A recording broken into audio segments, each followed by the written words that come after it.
This Browns season is going to ask more out of certain players, right? Some players are going to have to contribute a lot more than they did in the previous year. Some players are going to have to contribute just a little bit more, and some players are in a whole new situation and position themselves like entirely. So that got me thinking, which players on the Cleveland Browns this year are going to be asked to step up in a major way? I have 6 of them, and we're going to get right into it now. By the way, before I get into the video, make sure to hit that like button, hit that subscribe button, and ding that notification bell so you can be notified when I upload a ton of videos coming out. Make sure you don't miss any. Hit that subscribe button. Helps me out a lot, helps you out a lot. All right, so the first player that I want to talk about that I think is going to have to step up a huge amount is Nick Harris. And I think he should be the first on a lot of people's list because, well, he's the one asked to do the most. What do I mean by that? Well, what I mean by that is he's asked to start when he's never been a full-time starter before, right? He's coming into the season being expected to be the starter. That's what the coaching staff has said.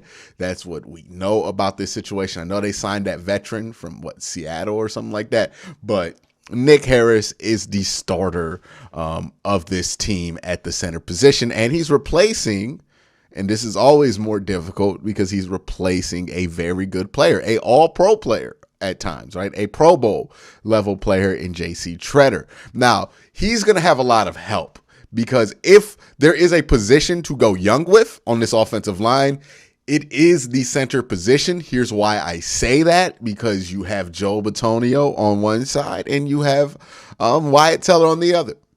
You can get away with a lot if those are your other 2 guys on the other side of you. So having those strong guys at guard makes it easier for you to transition in and out other tackles. It makes it easier for you to transition out in other centers. And that's why they structured this offensive line in that way, to where the long-term deals have already been given out to Joe Bitonio and Wyatt Teller so that if they need to transition out a center, it's a smoother transition. If they need to transition out a tackle, right, like they're going to probably have to do with Jack Conklin once his contract comes out next year, they can do it, right? So they have those options available to him. So Nick Harris, yes, he's going to be asked to do a lot. He's probably going to be asked to do the most out of anybody in here, but he is in a good situation.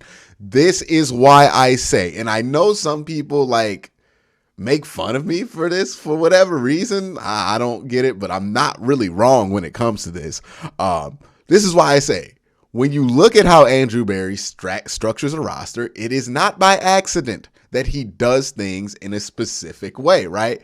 When he signs 2 of the guards first, it's because he knows that he can transition out the other 3 offensive line pieces a lot smoother if he needs to, right?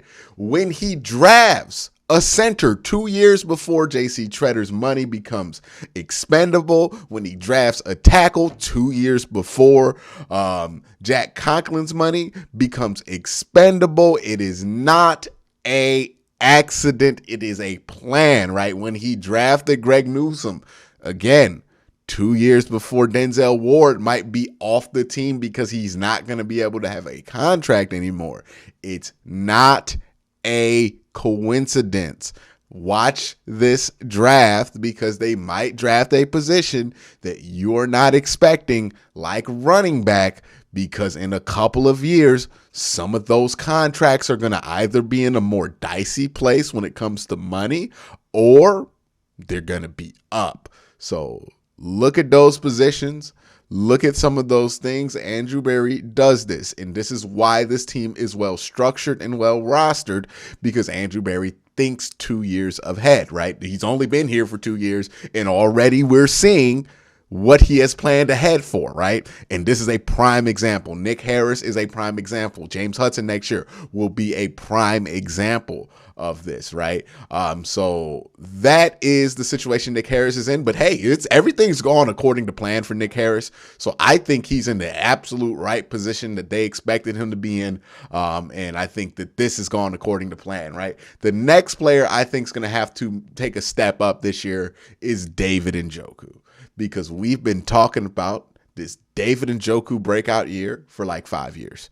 Like ever since he was drafted in 2017, we've been wondering, is this going to be the breakout year for David Njoku? Well, maybe his 5th-year option, that's going to be the breakout year for David Njoku. And don't get me wrong, he's had okay years in between that, but he has never had that breakout year. If the Browns want to reach their potential, David Njoku has to come close to reaching his. We need David Njoku. Look, I don't know what the total yardage is going to be, but we need him to up his averages, to be more efficient, especially in the red zone, right?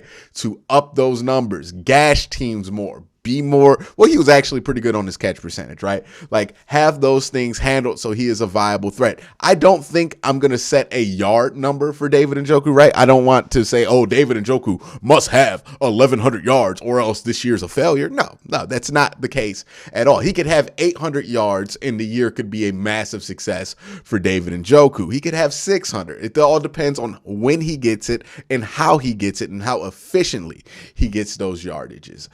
So David Njoku, he needs to step out because it is his 6th year in the NFL, and we have been talking about this man breaking out for 5 of them. I need to see an actual breakout year from David Njoku so he can get a contract. He might get a contract before the season starts, but he needs to break out. And I think he was on the verge of breaking out last year. Quarterback play hampered that. And I think he's had seasons where it's like, oh man, he's going to break out. And then he gets injured or, he gets in a doghouse or something weird happens with him. We need that David Njoku breakout season. This is the year to do it. The next player that I feel like needs to have a not a breakout year, but needs to step up, not a surprise. Potentially Jacoby Brissett is going to be the most important guy who has to step up on this Browns team because he's the guy that if Deshaun Watson is suspended for a significant portion of this season, which we don't know yet, because again, trying to predict the NFL and what they're going to do with suspensions is one of the most pointless thing to do because the NFL is unpredictable when it comes to their suspensions. Nobody has ever correctly predicted an NFL suspension. I'm being hyperbolic with that. You don't have to tell me that in 2014, you dude in the comment section has predicted it, right? Like I'm being hyperbolic here. But yeah, the NFL is very hard to predict on what they're going to do with suspension. So we don't know what they're going to do with Watson. And we don't know when they're going to do anything with Watson. Again, it's another thing I've been telling you guys to keep your eye on. This could linger till next year. It could very well that nothing is done. And we don't know that nothing won't be done until the start of week 1, right? So when it comes to all of that, we still don't know. And if Jacoby Brissett is asked to start for any amount of games this year, he's going to be one of the most important players to step up. Now, Jacoby Brissett has started a good chunk of games when he was in Indy. He started a couple of games last year in Miami. So starting games is not something he hasn't done in a while, right? This is not a Case Keenum situation where Case has maybe started a couple of games in the last 5 years, right? Since he had played in like Denver, it's like 4 years or something like that. Or a Chase Daniels situation where he never plays, right? And you got a guy who's been a starter before and is capable, and we're going to need him to step up if the Browns want to reach their expectations because let's be honest here, it is going to be a bloodbath in the AFC. I know some of us who watch the Cavs have been talking about how the Cavs have like 44 wins and still have to play in the play-in, which is ridiculous. This is the AFC, dog. You could win 11 games and not make the playoffs, especially now because the AFC West has a Raiders team that got better, has a Broncos team that has Russell Wilson now, has the Chiefs, has the Chargers, and then you look at the AFC North. The Ravens are going to get healthy. They're not going anywhere. So, they're probably going to be good again. The Bengals just made the Super Bowl. You can expect that they're going to regress, but still, they're still a playoff contender, right? At the very least, if not a championship contender. You can look at the Steelers as a team that could fall off, but, the Steelers don't normally go under 500, so we have to see that until we believe it. And then the Patriots are still around, the Bills are still around when you look at the AFC East, and when you look at the AFC South, okay, the AFC South's pretty open, right? It's the Titans, and the Colts. Colts got better. Colts got Matt Ryan. Okay, so the AFC South, they're going to get one spot in the playoffs, right? But everybody else is vying for that second other spot. And the wild card race is going to be incredible here. You don't want to get caught up in that wild card race because those tiebreakers can get tricky. You really want to win your division, and it could be likely that the Browns have a lot of division games early in the year, and if Watson gets suspended early in the year and Jacoby Brissett has to play those division games, we're really going to need Jacoby Brissett to step up because those games are invaluable this year because winning the division is the only guarantee that you can have to make the playoffs this year because everything else will be an absolute crapshoot. So Jacoby Brissett is a very important player in this. Another player I want to step up, and again, this is not an indictment on his play from the year before, is Njoku, right? We need for this defense to hit that next level that we all know that it's capable of. We need Njoku to hit that next level. We need him to become a superstar player. He was a really good player last year. We need him to hit that superstar Darius Leonard type of, level of play because if you have that, you have Miles, you have Denzel Ward, and then hopefully you have Jadeveon Clowney, a healthy Jadeveon Clowney that you're going to re-sign any day now. Please, Browns, do it.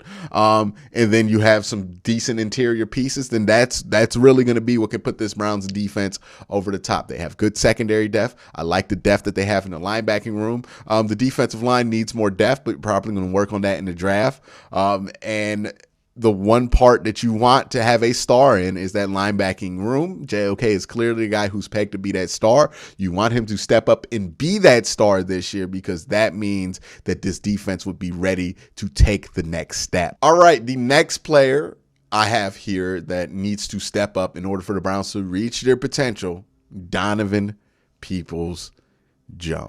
All right. We don't know if the Browns are going to bring back Jarvis Landry or not. But regardless of if they bring back Jarvis Landry or if they sign Will Fuller or if they draft another wide receiver, they're going to expect stuff out of Donovan Peoples-Jones. Donovan Peoples-Jones is going to be asked to make some big plays. And Donovan Peoples-Jones has been capable of making big plays, but he's also been capable of making big mistakes. And with Deshaun Watson as the quarterback of this team, he's going to be in a position to make a lot of big plays, which also puts him in position to make a lot of big mistakes. And what the Browns cannot have is big mistakes, right? Things outside of the other defense that will take the ball away from Deshaun Watson and this running back group. That's how the Browns could potentially lose games, teams that don't have any business beating them. The biggest player that makes the biggest mistakes with the football that's on this team right now is Donovan Peoples-Jones, so he has to clean those things up. He cannot make the same mental mistakes that he made last year if this team wants to reach its potential, because no matter who is in this wide receiving room, Donovan Peoples-Jones is going to be asked to do a lot this year and going to be relied upon to be a pivotal wide receiver in a lot of these formations and to be a pivotal piece for this offense. So he needs to step up, erase some of those mental mistakes from last year, and just show us that big playability that he showed us last year. And then this team and this offense especially will be ready to meet its potential. Now let's talk about the last player, and this last player is Chase Winovich. Why is Chase Winovich here? Because we might need Chase Winovich to step up, right? There is a world in which you don't get a starting quality edge in the draft and you don't get Jadeveon Clowney and you end up with something a little bit less exciting, that right, like maybe a Justin Houston, and in that case Chase Winovich is going to have to step up big time, right? Even if you do get Clowney, we know what Clowney's injury history has been. Look, he had a clean bill of health last year, but he has a history there. So it doesn't mean it went away just because he had a healthy year. So I would be worried about that too. And either way, when it comes to depth, you're going to want Chase to be able to step up there because we saw what Tack could do when Tack was available, the handful of games he was available last year. He actually played well and had, I think, 5 sacks or something like that. Or maybe he had 3 or 4. But he played well in the games that he was able to because the Browns had him in a good spot. And that player is pretty pivotal, right? Sometimes we're going to overload with Miles and Jadeveon. The line's going to slide one way, and we need somebody fast to shoot that gap backside. That's what Chase Winovich can do, and that's where he needs to step up, be the player that people thought he was coming out of Michigan, and that would be a huge boon for this defense. Look, people are going to have to step up in order for the Browns to reach their potential. So I want to say this right now before we get into the season, before we get wild with predictions, before after the draft comes and everybody gets drunk on the optimism juice and we start saying Browns going to win the Super Bowl, Browns going to go 17 17-0, all these things. Like, we all know what we're going to do after the draft because it's what we normally do. It's silly season, right? I want to say this. The reason I'm making this video is because I want to put expectations in context, right? Because when you say a team is going to be a Super Bowl contender, you're saying that with the expectation that certain things are going to happen. Certain players are going to make steps. Certain guys are going to be able to be relied upon, right? So when I say the Browns have the potential to win the Super Bowl this year, I'm saying that with the caveat of, hey, these things have to go in the Browns' direction and these players have to step up. That doesn't mean it's unlikely or that I'm hedging my bet. This is just the reality of what it takes to win a Super Bowl, right? If we're looking at the Bengals and what it took for them to win a Super Bowl, one, it took a lot of bad offensive linemen to step up and have the best year of their career. Even though the Bengals line wasn't good, it was serviceable at points, and we never thought that they were going to have that throughout this year. It took all three of those wide receivers stepping up and being who people thought they were. It took the running back having a career year and Joe Mixon. It took Joe Burrow stepping up. It took a lot. The Zach Taylor stepping up. That whole defense, all of those pieces that they put together in free agency, coming together, stepping up right there, right? If you want to get to the Super Bowl, you're going to need guys that you don't necessarily think are star players right now to step up and play big. So this is why I did this video. I want to talk about guys who aren't stars that we expect to step up. Of course we expect Deshaun Watson to step up. Of course we expect Myles Garrett to step up. Of course we expect the star players to continue to be star players or either up their game. But that's not all it takes to get to the Super Bowl. You need other guys, role players, guys in tough spots, young players to step up and become better than what they have been, because it takes a lot to get to that point. And this is kind of why I want to make this video, because again, we do this so much on the internet where we just say stuff without context and get mad that people said stuff without looking into the context that things were said in. And then people are like, oh, well, you predicted this and that, but they don't really understand why it was said. So I'm just saying this now. So if the Browns have a horrible season in 2022 and you feel like coming back to this video, you can understand the actual context in it, or I could bring it up to you if you feel like getting smart. But that's just my thoughts on this whole thing. Who are the players that you think that need to step up in order for the Browns to win the Super Bowl? Not star players, but more or less role players that you think need to make a little bit of a leap in order for the Browns to get to where they hope to be, right? Which is the Super Bowl. Let me know your thoughts down in the comment section below. But again, guys, thank you for watching. Y'all have a great day and have a good night.